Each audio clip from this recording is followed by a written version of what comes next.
السلام الله عليكم ورحمة الله تعالى وبركاته. طاولي اللي الأهم كيس أمسك الإجابة وركا سومالي دولي كونفور daawan doontaana waxaa ka mid ah ciidanka dawladda oo qarxiyay miino la dhigay wado muhiim ah oo ku taalo magaalada Muqdisho. kulan looga hadlayay amniga oo lagu qabtay magaalada Muqdisho. ciidamo ka gadoobay Puntland oo fariin u soo diray dawladda federaalka ee Soomaaliya. akhbaaraadka dibaddana waxaa ka mid ah banaanbaxyo rabshado wata oo wali ka socda Mareykanka.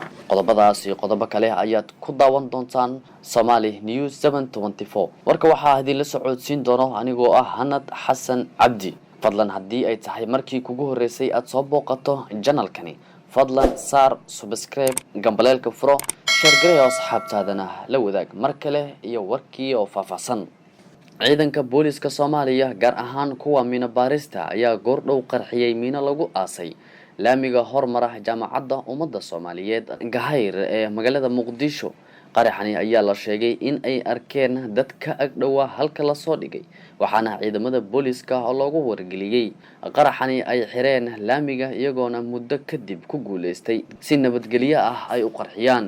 ma jirto wax khasaare ah ka dhashay qaraxaasi miinada goordhow la qarxiyay, waxaana qaraxani markii ay fashileen ciidanka booliska shacabka u ogolaadeen in ay laamiga dhanka kalena kulan looga hadlayay amniga oo lagu qabtay magaalada Muqdisho.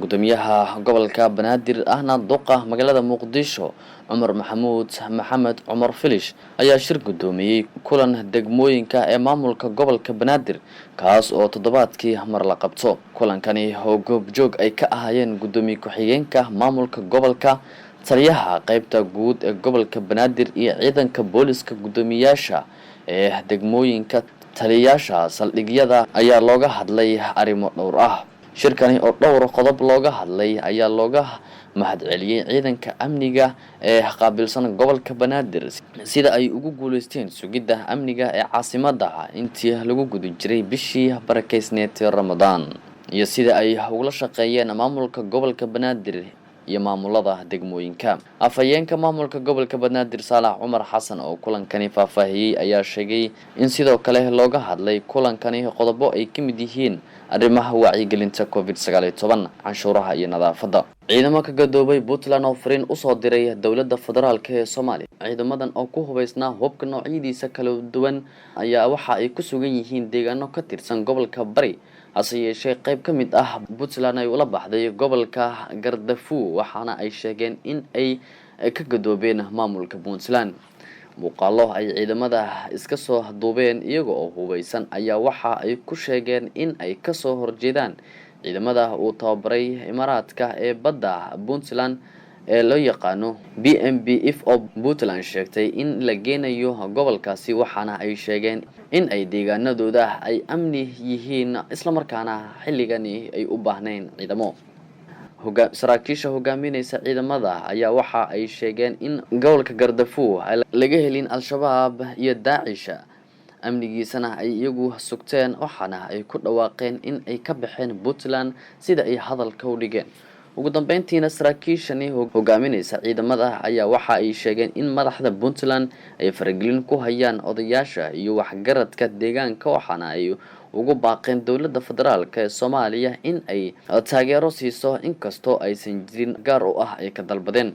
talaabadan ay qaadeen ciidamo ka tirsan dawlad goboleedka Puntland weli kama hadlin madaxda maamulkaasi sida madaxweynaha iyo xubnaha sare, hase yeeshee waxaa horey u jirtay ciidamo ka goostay Puntland in ay ku biireen Somaliland. ugu dambeyntiina banaanbaxyo rabshado wata oo weli ka socda Mareykanka. wakaaladda wararka ee Associated Press News ayaa falanqeyn ay sameysay maalmihii la soo dhaafay ay ku sheegtay in corona uu aad ugu faafay 25 xaafadood ay ka socdeen dibadbaxayaashani looga soo horjeeday dilkii loo geystay George Floyd, waxaana jirta cabsi laga qabo in ay kiisas cusub oo kor u kacaan iyada oo dadka mudaharaadka ay buuxiyeen jidadka aysan ku dhaqmaynin talaabooyinka lagula tacaalayo faafidda COVID-19. waxaana ilaa ay hadda Mareykanka laga diiwaan geliyay 1.8 milyan oo kiis, halka dhimashadu waxaana jirta cabsi laga qabo in ay kiisas cusub oo kor u kacaan iyada oo dadka mudaharaadka ay buuxiyeen jidadka aysan ku dhaqmaynin talaabooyinka lagula tacaalayo faafidda COVID-19. waxaana ilaa iyo hadda Mareykanka laga diiwaan geliyay 1.8 milyan oo kiis halka dhimashadu ay dhaaftay 100,000. guud ahaan warkii aad ka dhageysanayseen Somali News 724 wanaga inta warka waxaa idin la socodsiinaya anigoo Anad Xasan Cabdi ah. fadlan haddii aad tahay markii kugu horeysay ee channelkan aad soo booqatay subscribe saar like kan balaalkana furo asxaabtaadana la wadaag nabadgelyo.